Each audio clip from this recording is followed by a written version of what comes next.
तो danger number चौथा, parents. बहुत डेंजर। वो टीचर का पेरेंट्स बहुत डेंजर है, उसको ये करने नहीं देंगे। डेंजर भाई बहन लोग, सिबलिंग्स, भाई बहन, वेरी डेंजरस।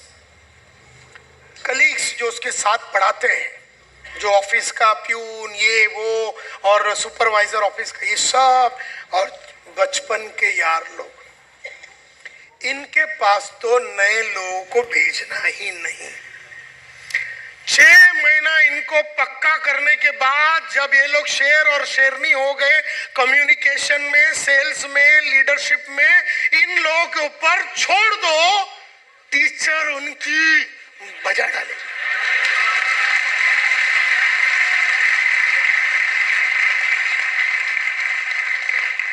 फिर टीचर को हरा नहीं सकते लोग, क्योंकि अभी टीचर में अपन ने ऐसा टेक्निक, ऐसा कलाकारी, ऐसा डायलॉग बिलॉग मारने की कलाकारी को मास्टरी करा दिया है कि टीचर को ये लोग हरा नहीं सकते।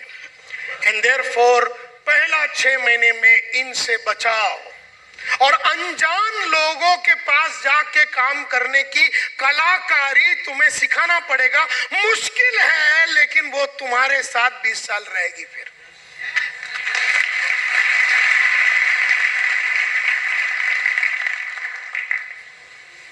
पहला 6 महीने में तो इनके पास भेजना ही नहीं, या तो भेजा भी 3 महीने के बाद, तो तुम्हें विश्वास होना चाहिए कि जितने ये 8-9 डेंजरस लोग हैं, इनको बराबर हैंडल करके वो दूसरे टीचर को जुड़ा सकती है, वो प्यून को जुड़ा सकती है, वो अपनी बहन को जुड़ा सकती है, वो अपने दोस्तों को जुड़ा सकती है, अपने रिश्तेदारों को जुड़ा सकती है। ऐसा तेरा विश्वास अगर नहीं है तो भेजना नहीं,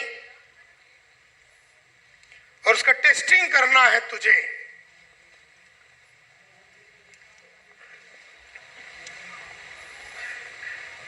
क्योंकि ज्यादा से ज्यादा नेटवर्किंग के आदमी को रिजेक्शन फेस करने के लिए तैयार नहीं किया जाता, और रिजेक्शन होलसेल में मिलता है, और इसको फेस करने का तैयारी किया नहीं जाता है। देयरफॉर ये लाल वाला लिखा हुआ है कोल्ड कॉलिंग।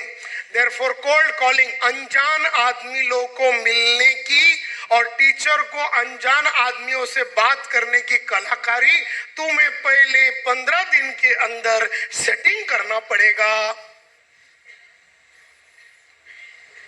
और अगर 100 अनजान आदमी को अंदर लाया तो फिर रिश्तेदारों पे टीचर को खुला छोड़ दो।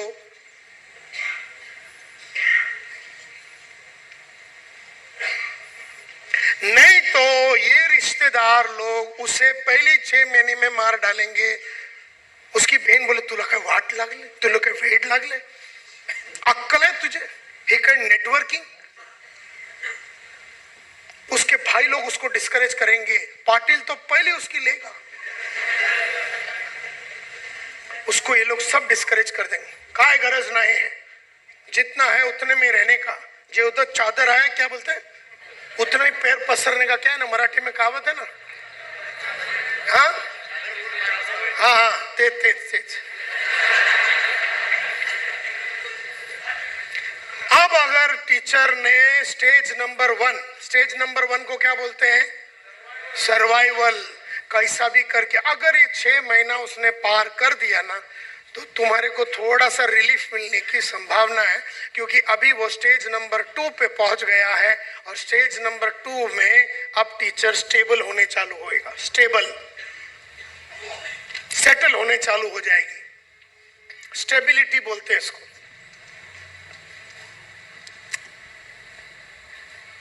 इसको दूसरा भी नाम देते हैं। पहला वाला एनी टाइम डेथ था, कि एनी टाइम 6 महीने के अंदर मौत हो सकती है। ये स्टेज में any time return to survival. ये स्टेज से वो वापस पहले वाले स्टेज पे जा सकती है, कि सर्वाइवल स्टेज में फिर टीचर की कमाने की क्षमता खलास हो जाती है, तो छोटे लेवल पे काम करने वाली नेटवर्कर बन के रह जाती है, क्योंकि सर्वाइवल लेवल पे रहेगी फिर वो। तो अपना काम है सर्वाइवल से फटाफट उसको स्टेबिलिटी पे लाना, स्टेबिलिटी से फटाफट उसको सक्सेस पे लाना, सक्सेस से फटाफट उसको सिग्निफिकेंस की तरफ लेके जाना। ये जो पीरियड है इसको any time return to survival भी बोलते हैं, और ये पीरियड होता है 6 महीने से 3 साल तक का। रिसर्च ने प्रूव किया है, और मैं इंडस्ट्री का बहुत बड़ा कीड़ा होने के नाते तुम्हारे मुंह पे देख के ये सच्चाई बोलने की ताकत रखता हूं। कोई ट्रेनर नहीं करेगा।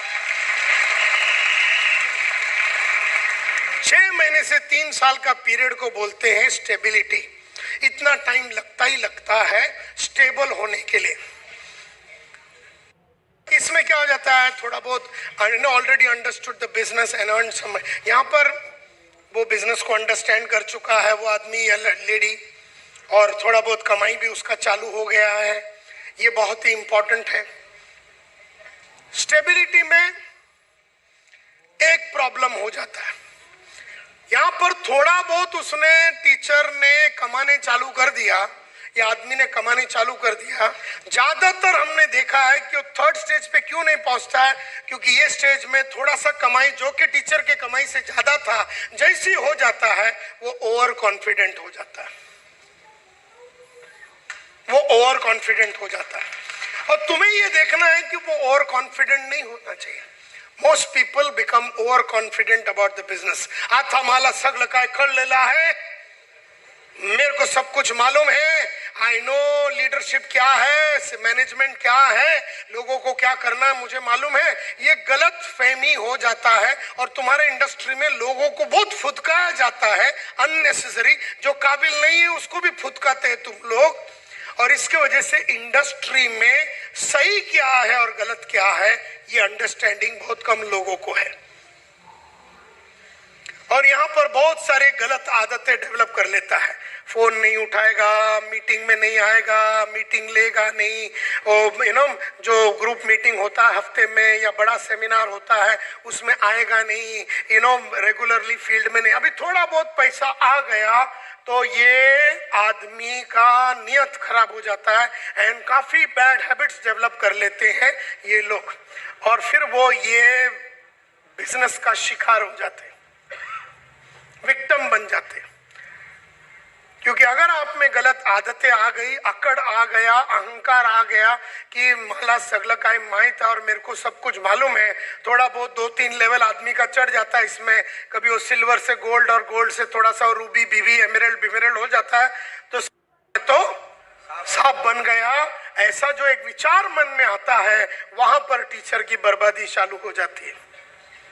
ये देखना है कि टीचर उस अहंकार में नहीं आवे, लेकिन कैसा नहीं आएगा, क्योंकि उसका अपलाइन तू है। तेरे को देख के तो वो सीख रही है, तो खुद ही मीटिंग लेने को नहीं आता, तो खुद ही लेट आता है, तो खुद ही लिखता नहीं है, तो खुद ही अपडेट नहीं करता। तेरे नीचे 5000 लोग हैं, तेरे को देख के वो लोग करते हैं।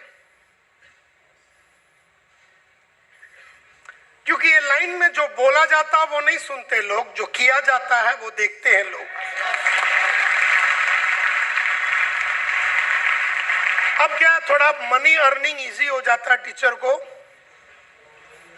और यहां पर टेकन फॉर ग्रांटेड ले लेती है वो, ठीक है अभी होता रहेगा। और तुम्हारे भी ऐसा ना, खाली पहला थोड़ा मेहनत करने का बाद में बैठ के खाने का है। तुम में से हर आदमी ने ये डायलॉग मारा है, पहला ही खाली मेहनत करा, बाद में डाउन लाइन करता रहेगा। ऐसा नहीं है रे।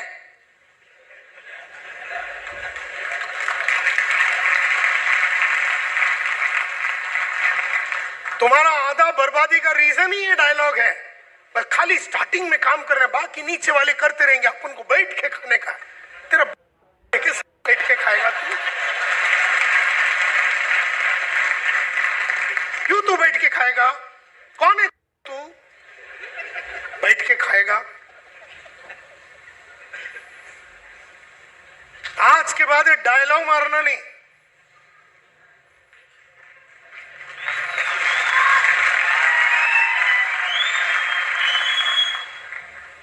अब क्या हो जाता है, फिर वो जो जिस चीज ने उसको सक्सेस लाया, जो सिस्टम ने उसको सक्सेस लाया, उस सिस्टम को भूलने चालू हो जाता है, वो इग्नोर करता है। As a result, they face the danger of their people becoming irregular. फिर उनके लोग इर्रेगुलर होते हैं, उनके नीचे के लोग इर्रेगुलर हो जाते हैं, वो खुद इर्रेगुलर हो जाते हैं, एंड सडनली इनकम गिरने को चालू हो जाता है। मैंने देखा है, इधर बैठा हुआ कई आइटम के बारे में मैं जानता हूं, नाम लेके बोल सकता हूं, लेकिन इज्जत बचाने के वास्ते मैं नाम नहीं लेता। कम से कम 10 आदमी तो मेरे को नाम से मेरे को यहाँ मालूम है जो बैठे हैं, जिनके बारे में बता सकता हूँ। जो कमा रहा था वो नीचे आया, वो कमा रहा था नीचे आया, क्योंकि मैं तो सांप बन गया, फिर इधर से उधर उड़ी मारा, उधर से इधर उड़ी मारा, अभी लगी पड़ी है।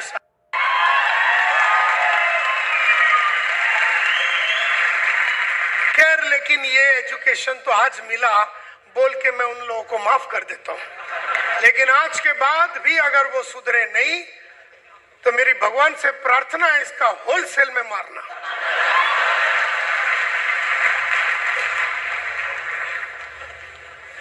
अब ये स्टेज जो है, स्टेबिलिटी का जो स्टेज है, ये स्टेज में it is important at this stage क्या लर्न करना, बहुत इंपॉर्टेंट। क्या लर्न करने का? लीडरशिप के बारे में टीचर को सिखाने का, कैसा लीडर बनने का, लीडर की चाल कैसी होती है, लीडर की सोच कैसी होती है, लीडर कैसे बनने का, लीडर की बातें कैसी होती है, लीडर का सेक्रीफाइस कैसा होता है, लीडर किस तरह का काम करता है, उसको लीडरशिप के बारे में सिखाना पड़ेगा। व्यवहार कैसा करने का पब्लिक के साथ, ह्यूमन रिलेशन, ये सिखाना पड़ेगा। कैसा सुनने का अपना टीम का, ये सिखाना पड़ेगा। काउंसलिंग कैसा करना। कोई आदमी आता बोले सर मेरे को अभी पाटिल से तंग आ गई, मैं क्या करूं, मैं छोड़ना चाहती हूँ, तो उसको काउंसिल करने की कलाकारी तुम में होना चाहिए। जैसी वो मिसेस पाटिल आएगी मेरे को छोड़ने का बोल के, तो तुम्हारा काउंसलिंग एबिलिटी बहुत स्ट्रांग होना चाहिए। काउंसलिंग कैसा, उसको वो सिचुएशन से बाहर ला के अपने परिस्थिति में रह के लड़ने की कलाकारी सिखाने की तुम्हारी कलाकारी होनी चाहिए। अब इसीलिए तुम्हें खुद लड़ने की आदत डालनी पड़ेगी, फिर तुम्हारा एग्जाम्पल टीचर के लिए बहुत अच्छा एग्जाम्पल हो जाता है। क्योंकि तुम्हारे लाइफ में भी एक पाटिल था, उसको तुमने कैसे हरा के यहाँ तक आई, ये बोलने की तुम में अगर क्षमता नहीं है, इसका मतलब है कि तुम काउंसलिंग भी नहीं कर सकोगी। Therefore, एक लीडर उस जगह पे ऑलरेडी जा चुका है जहां पर वो दूसरों को लेके जाना चाहता है। तो ये बहुत इंपॉर्टेंट है। और ग्रुप में बहुत डिस्प्यूट होता है, आदमी लोग में डिस्प्यूट होता है, मारा मारी होता है, दो टीम मेंबर्स में झगड़े होते हैं, उसको सल्टाने की कलाकारी सिखाना पड़ेगा, कॉन्फ्लिक्ट मैनेजमेंट सिखाना पड़ेगा। और ये भूल जाते हैं हम लोग कि ये डुप्लीकेशन बिजनेस है। डुप्लीकेशन बिजनेस में आप जो करेंगे ना वो डुप्लीकेट होगा, आप जो करेंगे वो डुप्लीकेट होगा।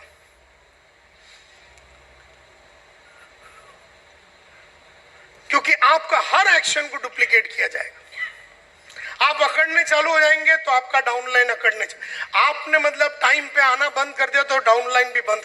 तो एक डिसिप्लिन्ड फोर्स बनाने के लिए सबसे टॉप वाले को सबसे ज्यादा डिसिप्लिन रहना पड़ेगा, सबसे टॉप वाले की। तो जैसे जैसे आप ऊपर जाते हैं वैसे वैसे आपकी जिम्मेदारी बढ़ती है।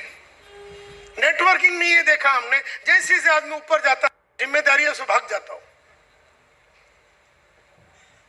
इसीलिए वो नेटवर्क टूटता है फिर।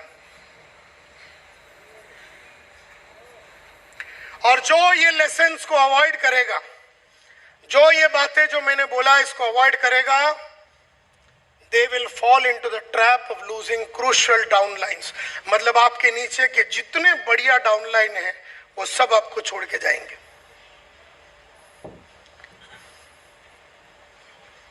और सडनली आप फिर सर्वाइवल स्टेज में आ जाएंगे। आप एक्चुअली कौन से स्टेज में थे? स्टेबिलिटी में थे। फिर आपने ये नाटक चालू किया तो सीधा सर्वाइवल पे आ जाएंगे। फिर आप अगर उधर पकड़ के रहे तो अलग बात है, नहीं तो फिर आप निकल जाएंगे बाहर। तो ये लाइन में पीछे जाने नहीं देना किसी को। मुश्किल है लेकिन अपना काम अगर वैसा है तो हो सकता है। टीच देम कि कैसे 5 लोगों को, नए लोगों को रोज मिलना है, कैसे 5 डेमो या 5 प्रेजेंटेशन देना है, उसको सिखाओ। बिजनेस को एक कॉन्सेप्ट कैसा कैसा पेश करने का, ऑब्जेक्शन को कैसा हैंडल करने का, अलग अलग टाइप के ऑब्जेक्शन आएंगे, कम से 30-40 डिफरेंट टाइप ऑफ ऑब्जेक्शन आते हैं जब कस्टमर जुड़ने से इनकार करता है। तो वो सब चीजें उसको सिखाने का, उसका रोल प्ले लेने का, उसके साथ बैठने का, उसके घर में या उसके घर के बाहर या टेरेस पे या गार्डन में बैठ के, और 1 to 1 तुम लोग ना रोल प्ले करने का कि चल मैं आज बनती हूँ, आई एम बिकमिंग, मैं सेल्समैन बनती हूँ, तू खरीदार बन, तो सामने बैठ और उसको सिखाने का।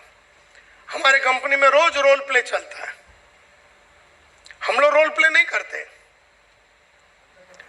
ऑब्जेक्शन प्रिवेंशन, एक तो ऑब्जेक्शन हैंडलिंग स्किल सिखाना पड़ेगा कि ऑब्जेक्शन आया तो कैसे हैंडल करने का, और ऑब्जेक्शन नहीं आवे ऐसा कैसा बात करने का, ये भी अपने को सिखाना पड़ेगा। उसको क्लोजिंग के स्किल सिखाने पड़ेंगे, उसे विजुअल एड को प्रेजेंट करने की कलाकारी सिखानी पड़ेगी, ये सब चीजें करना पड़ेगा।